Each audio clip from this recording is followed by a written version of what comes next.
ನಮಸ್ಕಾರ Karnataka, the real reality show citizen ಕಾರ್ಯಕ್ರಮಕ್ಕೆ ನಿಮ್ಮೆಲ್ಲರಿಗೂ ಹೃದಯಪೂರ್ವಕ ಸ್ವಾಗತ.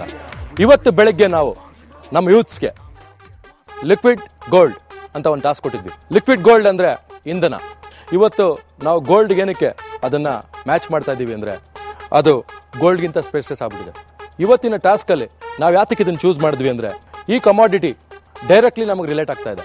₹1 ಜಾಸ್ತಿ ಆದರೆ, ಕೇವಲ ಒಂದೇ ₹1 ಜಾಸ್ತಿ ಆದರೆ ಮಿಡಲ್ ಕ್ಲಾಸ್ನವ್ರಿಗೆ ಆಗೋಷ್ಟು ಎಫೆಕ್ಟು ಯಾರಿಗೂ ಆಗಲ್ಲ. ಯಾಕೆಂದರೆ ಹಾಲಿನ ಬೆಲೆ ಜಾಸ್ತಿ ಆಗುತ್ತೆ, ತರಕಾರಿ ಬೆಲೆ ಜಾಸ್ತಿ ಆಗುತ್ತೆ, ಟ್ರಾನ್ಸ್ಪೋರ್ಟೇಷನ್ ಜಾಸ್ತಿ ಆಗುತ್ತೆ. ಯಾವುದೇ ಒಂದು ದೇಶ ಅಭಿವೃದ್ಧಿ ಆಗಬೇಕಾದ್ರೆ ಟ್ರಾನ್ಸ್ಪೋರ್ಟೇಷನ್ ತುಂಬ ಇಂಪಾರ್ಟೆಂಟ್.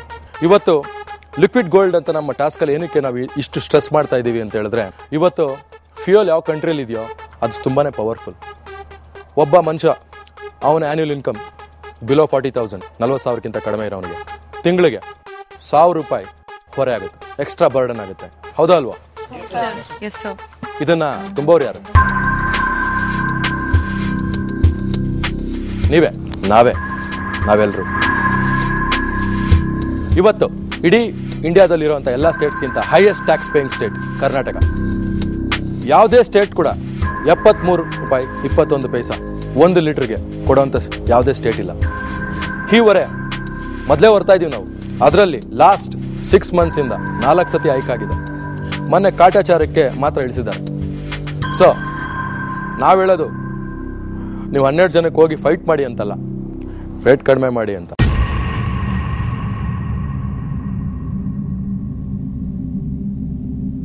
ಅಟ್ಲೀಸ್ಟ್ ನಮಗೆ ಸಿಗ್ತಾ ಇರೋ ವಸ್ತು ವ್ಯಾಲ್ಯೂ ಫಾರ್ ಮನಿ ಇದೆಯಾ ಅಂತ. ಒಂದೇ ಒಂದು ಚಿನ್ನ ತಗೋಬೇಕಾದ್ರೆ ಒಂದು ಹೆಂಗಸರು ಹಾಲ್ ಮಾರ್ಕ್ ಇದೆಯಾ, BIS ಮಾರ್ಕ್ ಇದೆಯಾ ಅಂತ ನೋಡ್ತೀರಾ. ಸಿಟಿಸನ್ಸ್, ನೀವು ಯಾವತ್ತನ ನೋಡಿದ್ದೀರಾ ಈ ಪೆಟ್ರೋಲ್ ಸ್ಟೇಷನಲ್ಲಿ ನಾವು ತಗೊಳ್ತಾರ ಪೆಟ್ರೋಲ್ ಕರೆಕ್ಟ್ ಆಗಿದೆ, ಕ್ವಾಲಿಟಿ ಕರೆಕ್ಟ್ ಆಗಿದೆ ಅಂತ ಯಾವತ್ತನ ನೋಡಿದ್ದೀರಾ? ನೀವು 12 ಜನನು ಮೋಸ್ಟ್ಲಿ ವೆಹಿಕಲ್ಸ್ ಯೂಸ್ ಮಾಡ್ತೀರಾ, 2 ವೀಲರ್ ಆರ್ 4 ವೀಲರ್. ಯಾವತ್ತನ ಇವತ್ತು ನಾವು ಟಾಸ್ಕ್ ಕೊಟ್ರಿ ಅಂತ ಮಾತ್ರ ನೀವು 12 ಜನ ಚೆಕ್ ಮಾಡಿದ್ದೀರಿ. Is it true? Yes sir, true. ಇದಲ್ಲದೆ ಯಾವತ್ತನ ಚೆಕ್ ಮಾಡಿದ್ದೀರಾ? ಇಲ್ಲ ಸರ್. ಇಲ್ಲ ಸರ್. ಸಿಟಿಸನ್ಸ್, ನಾವು ಇವತ್ತು ಟಾಸ್ಕಿನ ವಿಚಾರವಾಗಿ ಹೋಗಿ ಕ್ಯಾನ್ ತೊಗೊಂಡೋಗಿದ್ವಿ. ಆದರೆ ಯಾವತ್ತೂ ಯಾವುದೋ ಒಬ್ಬ ಪೆಟ್ರೋಲ್ ಬಂಕ್ ಅವನು ಪೆಟ್ರೋಲ್ ಆ ರೀತಿಯಲ್ಲಿ ಕೊಡೋಂಗಿಲ್ಲ. Correct sir. ಹೌದು ಸರ್. ಫಸ್ಟ್ ಆ್ಯಂಡ್ ಫಾರ್ಮೋಸ್ಟ್ ಇದು ಸಿಟಿಸನ್ಸ್, ಇದು ನಾವು ಮಾಡಿರೋದು ಟೆಸ್ಟ್ ಪರ್ಪಸ್. ಇದಕ್ಕೋಸ್ಕರ ನಮ್ಗೆ ಎಕ್ಸ್ಕ್ಯೂಸ್ ಇದೆ ಅಂತ ಅನ್ಕೊಳ್ತೀವಿ ನಾವು. ಕೆಲವು ಪೆಟ್ರೋಲ್ ಬಂಕ್ಸಲ್ಲಿ ಮಾರ್ಕೆಟ್ ಪ್ರೈಸ್ಗಿಂತ ₹3 ರಿಂದ ₹4 ಜಾಸ್ತಿ ಚಾರ್ಜ್ ಮಾಡ್ತಾರೆ. ನಾವು ಎಕ್ಸ್ಟ್ರಾ ಸರ್ವಿಸ್ ಕೊಡ್ತಾ ಇದ್ದೀವಿ, ಪ್ಯೂರ್ ಫಾರ್ ಶ್ಯೂರ್ ಅಂತೆಲ್ಲ ಹೇಳ್ಕೊಂಡು. We don't want to name their brand, but ಕ್ವಾಲಿಟಿಗೆ ಯು ಆರ್ ಪೇಯಿಂಗ್ ಅಂತ ಅನ್ಕೊಳ್ತಾ ಇದ್ದೀರಾ. ಒಂದು ಪ್ರೈಸ್ ಗೌರ್ಮೆಂಟ್ ಫಿಕ್ಸ್ ಮಾಡಿದ್ಮೇಲೆ ನಾವು ಎಕ್ಸ್ಟ್ರಾ ಸರ್ವಿಸ್ ಪ್ರೊವೈಡ್ ಮಾಡ್ತಾ ಇದ್ದೀವಿ ಅಂತ ಯಾರೂ ಕೂಡ ಎಕ್ಸ್ಟ್ರಾ ಚಾರ್ಜ್ ಮಾಡೋಂಗಿಲ್ಲ. ಇದೇನು 5 ಸ್ಟಾರ್ ಹೋಟ್ಲಲ್ಲ, ಇಲ್ಲೇನು ಎಂಟರ್ಟೈನ್ಮೆಂಟ್ ಟ್ಯಾಕ್ಸ್ ಇಲ್ಲ, ಲಕ್ಸುರಿ ಟ್ಯಾಕ್ಸ್ ಇಲ್ಲ, ಚಾರ್ಜ್ ಮಾಡೋಂಗೇ ಇಲ್ಲ ಅವರು. Let us get back to square one.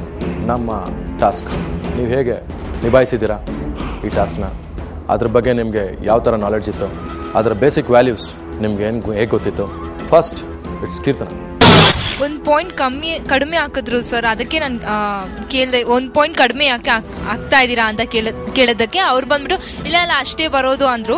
ನಾನು ಪೇ ಮಾಡ್ತೀವಿ ಅಲ್ಲ ಸರ್, 1 ಪಾಯಿಂಟ್ ಹೆಂಗೆ ಕಡಿಮೆ ಆಗ್ತೀರಾ ಅಂತ ತಿರ್ಗಾ ಹಾಕ್ಸ್ಕೊಂಡೆ ಆ ಪಾಯಿಂಟ್. ಸೊ ಅದಕ್ಕೆ ನಾನು ಕೇಳಿದ್ದು ಸರ್. ಅದು ಯಾವುದೋ ಅಡ್ವರ್ಟೈಸ್ಮೆಂಟ್ ನೋಡ್ಕೊಂಡು ಬಂದಿದ್ದೀರಾ, ಅದನ್ನು ಮೈಂಡಲ್ಲಿ ಇಟ್ಕೊಂಡು ಮಾಡಿಬಿಟ್ಟಿದ್ದೀರಾ. ಕಡಿಮೆ ಆದಕ್ಕೆ ಕೇಳ್ದು, ಮಿಸ್ಟೇಕ್ ಏನೂ ಇಲ್ಲ ಅನಿಸ್ತಾ ಇದೆ ಸರ್. ಕಂಪ್ಯೂಟರೈಸ್ಡ್ ವೆಂಡಿಂಗ್ ಮಿಷಿನ್ಸ್ ಹಲವು ಕಡೆ ಇಲ್ಲ ಇವತ್ತು. ಕೆಲವರೆಲ್ಲ ಇನ್ನೂ ಹಳೆ ಏಜ್ ಓಲ್ಡ್ ಸಿಸ್ಟಮ್ ಯೂಸ್ ಮಾಡ್ತಾ ಇದ್ದಾರೆ. ಆ್ಯಕ್ಚುಲಾಗಿ ಅವ್ರಿಗೆ ನಮ್ಮ ಪೆಟ್ರೋಲು ₹41 ಇದ್ದಾಗಲೇ ಕಂಪ್ಯೂಟರೈಸ್ ಮಿಷಿನ್ ಬಂತು. 72 ಚಿಲ್ಲರೆ ಆಗಿದೆ, ಆದ್ರೂ ಚೇಂಜ್ ಮಾಡಿಲ್ಲ ಕೆಲವು ಕಡೆ. ಅದು ಬಿಟ್ಟು ಬೇರೆ ಏನು ಮಾಡಿದ್ರಿ? ಅದೇ ಮಿಷನ್ ಬಿಲ್ ಕೇಳಿದೆ, ಅವ್ರು ಹೇಳಿದ್ರು ಇಲ್ಲ ಮಿಷನ್ ಬಿಲ್ ಇಲ್ಲ, ಹ್ಯಾಂಡ್ ರೈಟಿಂಗ್ ಬಿಲ್ ಮಾತ್ರ ಇದೆ ಅಂದರು. ಸೊ ಯಾಕೆ ಸರ್ ಆ ಕಡೆ ಹಾಕಿದ್ದೀರಾ, ಈ ಕಡೆ ಯಾಕೆ ಮಿಷನ್ ಬಿಲ್ ಹಾಕಿಲ್ಲ ಅಂತ ಕೇಳಿದೆ ಅವರನ್ನು. ಅವಿಶ್, ನೀವು ಕೇಳಿದ್ದು ಹೆಂಗಿತ್ತು ಅಂದರೆ, ಯೂನಿಫಾರ್ಮ್ ಏನು ಇಲ್ವಾ, ಕೇಳಿದ್ರು ಬೇಡದೇ ಇರಂಗೆ. ಹೆಂಗೆ ಅಂದರೆ ಕೇಳಲ್ಲ ಬೇಡವಾ. ಸಿಟಿಸನ್ ಅಂದರೆ ಹೆಂಗಿರ್ಬೇಕ್ರಿ? ಖಡಕ್. ನೀವು ಹೋಗಿ ನಿಂತ್ಕೊಂಡ್ರೇನೆ ಅವರು ಆ ಪರ್ಸ್ನಾಲಿಟಿ ಮಾತಾಡ್ಬೇಕು. ಅದನ್ನ ಬಿಟ್ಟು ಬೇರೆ ಏನು ಮಾಡಿದ್ರಿ ನೀವು? ಅದು ಬಿಟ್ಟು ನನಗೆ ₹10 ಚೇಂಜ್ ಕಡಿಮೆ ಕೊಟ್ಟರು ಅವರು. ನಾನು ಕೇಳಿದೆ, ಇಲ್ಲ ಕರೆಕ್ಟಾಗಿದೆ ಅಂತಂದರು. ಒಂದ್ಸರಿ ಲೆಕ್ಕ ಮಾಡಿ ಅಂದೆ, ಆಮೇಲೆ ₹10 ಮತ್ತೆ ಕೊಟ್ಟರು. ಇವರು ನಂಗೆ ಡೌಟ್ ಮೇಲೆ ಕೊಟ್ಟರು. ಆಮೇಲೆ ನಾನು ಒಳಗೆ ಹೋಗ್ಬಿಟ್ಟು ಅವ್ರ ಮ್ಯಾನೇಜರ್ ಯಾರಿದ್ದಾರೆ ಅವ್ರನ್ನ ಕರ್ಕೊಂಬಂದು ಲೇಡಿ ಹತ್ರ ನಾನು ಮಾತಾಡಿದೆ. ಅವ್ರು ಮಾತಾಡಿದ್ಮೇಲೆ ಅವ್ರಿಗೆ ಬೈದರು, ಏನಕ್ಕೆ ಈ ಥರ ಕೊಟ್ಟಿದ್ಯಾ ಅಂತ. ಅದಾದಮೇಲೆ ಅವರು ಇಲ್ಲ ಮೇಡಮ್ ಈ ಥರ ಆಯಿತು ಅಂದ್ಬಿಟ್ಟು ಹಿಂದಿಲಿ ಹೇಳ್ದ. ನಾನು ಹೇಳಿದೆ ಇವ್ರಿಗೆ ಕನ್ನಡನೂ ಬರಲ್ಲ ಅಂತ. ಇನ್ನೊಂದು ವಿಷಯ ಹೇಳಬೇಕು ಅಂದರೆ, ಅವನು ಜೀವನ ಮಾಡ್ತಾಯಿದ್ದ, ಅವನು ಕನ್ನಡ ಬರಲ್ಲ, ಅವನು ನಮ್ಮ ದೇಶ ಸಿಟಿಸನ್. ನಾವೆಲ್ಲ ಒಂದೇ. ಕನ್ನಡ ಬರಲ್ಲ ಅಂದ ಮಾತ್ರಕ್ಕೆ ಕಂಪ್ಲೇಂಟ್ ಮಾಡಿ ನೀವು ಟಾಪಿಕ್ ಚೇಂಜ್ ಮಾಡಿಬಿಟ್ಟು ನಿಮ್ಗೆ ಡಿಫೋಕಸ್ ಆಗ್ತಾ ಇದ್ದೀರ. ನಿಮ್ಮ ಫೋಕಸ್ ನಾನು ಅವತ್ತೇ ಹೇಳ್ದಂಗೆ ಬ್ಲೇಡ್ ಫೋಕಸ್. ನೀವು ಬಂದಿರೋದಿಲ್ಲಿ ಸಿಟಿಸನ್ ಅನ್ನೋ ಪ್ರೋಗ್ರಾಮ್. ಅದನ್ನ ಬಿಟ್ಟು ಏನು ಮಾಡಿದ್ರಿ? ಅದಾದಮೇಲೆ ಸರ್ ನನಗೆ ಕ್ವಾಲಿಟಿ ಬಗ್ಗೆ ಗೊತ್ತಿರಲಿಲ್ಲ ಯಾವ ಥರ ಚೆಕ್ ಮಾಡೋದು ಅಂತ. What's your qualification? ಏನು ಓದಿದ್ದೀರಾ? ಕಂಪ್ಲೀಟ್ ಆಗಿಲ್ಲ ಸರ್, ಡಿಗ್ರಿ ಮಾಡ್ತಾ ಇದ್ದೀನಿ. ಡಿಗ್ರಿ ಮಾಡ್ತಾ ಇದ್ದೀರಾ?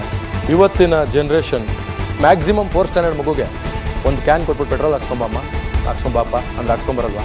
ಆ್ಯಸ್ ಎ ಮೆಚ್ಯೂರ್ಡ್ ಸಿಟಿಸನ್ ಏನೂ ಮಾಡಲಿಲ್ಲ ರೀ. ನಾವಿಷ್ಟು ಜನದಲ್ಲಿ ನಿಮ್ಮನ್ನು ಸೆಲೆಕ್ಟ್ ಮಾಡಿದ್ದು ಮಕ್ಕಳ ಥರ ಕೆಲಸ ಮಾಡೋಕ್ಕಲ್ಲ. ಮಹೇಶ್, ಕಾಲ್ ಸೆಂಟರ್ ಇದೆಯಾ? ಕಸ್ಟಮರ್ ಕೇರ್ ಇರುತ್ತೆ. ಕೇಳ್ತಾ ಇದ್ದೀರಾ ಅಂದರೆ ಇನ್ನೂ 1-800 ನಂಬರ್ ಬಂದಿಲ್ಲ. ಇನ್ನು ಇಂಡಿಯಾ ಇನ್ನೂ ಅಮೆರಿಕ ಆಗಿಲ್ಲ. ಬಂದಿದೆ ಸರ್, 1-800 ನಂಬರ್ ಇದೆ. ಬರೀ 100-150 ಕಂಪ್ನೀಸ್. ಬಟ್ ಯಾರು ನಿಮ್ಗೆ ಪಿಕ್ ಮಾಡಲ್ಲ. ಪಿಕ್ ಮಾಡಿದ್ರು ಸಂಗೀತ ಹೇಳುತ್ತೆ. ನಿಮ್ಮ ಪ್ರಾಬ್ಲಮ್ಗೆ ಆ ಮಿನಿಟ್ ಸೊಲ್ಯೂಷನ್ ಸಿಗ್ಬೇಕು. ನಿನ್ನೆ ಹೋದ್ರಿ, ಆ ಮಿನಿಟ್ ನೀವು ಸೊಲ್ಯೂಷನ್ ಕೊಡೋಕೆ ಪ್ರಯತ್ನ ಪಡಬೇಕು. ಎಫರ್ಟ್ಸ್ ಕಡಿಮೆ ಆಗಬಾರ್ದು. Okay sir. ಇವತ್ತು ಮಾಡ್ತಾ ಇದ್ದೀರಾ ನೀವು 1-800 ನಂಬರ್ ಹುಡ್ಕೊಂಡು. ರೆಗ್ಯುಲರ್ ರೂಟೀನ್ ಲೈಫಲ್ಲಿ ನೀವು ಯಾವತ್ತನ ಮಾಡಿದ್ದೀರಾ? ಹೋಗಿ ಈ ಕಡೆ ಮಾಡಕ್ ನಿಮ್ಗೆ ಟೈಮ್ ಇದೆಯೇನ್ರಿ? ಇಲ್ಲ ಇಲ್ಲ ಸರ್. ಬೆಳಗ್ಗೆ ಎದ್ದೋಗ್ಬೇಕು, ನಿಮ್ಮ ಜೀವನದ ಸಂಘರ್ಷ, ನಿಮ್ಮ ಟಾರ್ಗೆಟ್ಸ್, ನಿಮ್ಮ ಆಫೀಸು. ಸರ್ ಒಂದು ಎಕ್ಸಾಂಪಲ್ ಕೊಡ್ತೀನಿ ಸರ್. ಒಂದು ಮೊಬೈಲ್ ಕಂಪನಿಯಿಂದ ನನಗೆ ಆಗಿದ್ದ ಪ್ರಾಬ್ಲಮ್ಗೆ ಅಂತ ಹೇಳ್ಬಿಟ್ಟು ಅವರ ಬ್ರಾಂಚ್ ಎಲ್ಲಿದೆ ಅವ್ರಿಗೆಲ್ಲ ಮೇಲ್ ಬರ್ದು, ಹೆಡ್ ಆಫೀಸ್ಗೆ ಮೇಲ್ ಬರ್ದು, ನನಗೇನು ಅವ್ರು ಫೇಸ್ಬುಕ್ಕಲ್ಲಿದ್ದಾರೆ, ಅವ್ರ ವಾಲಲ್ಲಿ ನನ್ನ ಈ ರೀತಿ ಪ್ರಾಬ್ಲಮ್ ಆಗಿದೆ ಅಂತ ಬರ್ದು, ಕೊನೆಗೆ ಅವ್ರು ನನಗೆ ನಾನು ಕೊಟ್ಟಿದ್ದ ದುಡ್ಡಿಗಿನ ಜಾಸ್ತಿ ಮೊಬೈಲ್ನ ರೀಪ್ಲೇಸ್ ಮಾಡಿ ಒಪ್ಕೊಂಡಿದ್ದಾರೆ. ನಮ್ಮ ಕಡೆ ಆಗಿದ್ದರಿಂದ ತಪ್ಪಾಗಿದೆ, ಸಾರಿ, ದಯವಿಟ್ಟು ನೀವು ಬೇರೆ ರೀಪ್ಲೇಸ್ಮೆಂಟ್ ತಗೊಳ್ಳಿ, ಈ ಪ್ಲೇಸ್ಗೆ ಹೋಗ್ಬಿಟ್ಟು ರೀಪ್ಲೇಸ್ಮೆಂಟ್ ತಗೊಳ್ಳಿ ಅಂತ ಹೇಳ್ಬಿಟ್ಟು ನನಗೆ ಬೇರೆ ಹೊಸ ಮೊಬೈಲ್ ಕೊಟ್ಟಿದ್ದಾರೆ. ಅದಕ್ಕೆ ನೀವು ಎಷ್ಟು ಮ್ಯಾನ್ ಅವರ್ ಸ್ಪೆಂಡ್ ಮಾಡಿದ್ರಿ? ಸರ್ ಟೈಮ್ ತಗೊಳುತ್ತೆ, ಆದರೆ ಒಂದು ರೀತಿಲಿ ನ್ಯಾಯ ಸಿಗುತ್ತೆ. ಆ ರೀತಿಲಿ ನಂಬ್ಕೊಂಡು ನಾನು ಮಾಡಿದ್ದೀನಿ. ಒಂದು ವಿಷಯ ಹೇಳ ನಿಮಗೆ, ಅದು ಮ್ಯಾನುಫ್ಯಾಕ್ಚರಿಂಗ್ ಡಿಫೆಕ್ಟ್ ಅಂತಾರೆ.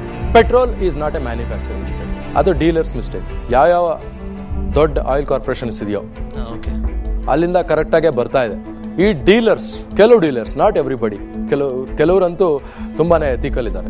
ಈ ಕ್ಷಣದಲ್ಲಿ ಇವಾಗಲೇ ಚೇಂಜ್ ತರೋಂಥ ಸಿಟಿಸನ್ಸ್ ನಾವಿಲ್ಲಿ ಕ್ರಿಯೇಟ್ ಆಗಬೇಕು.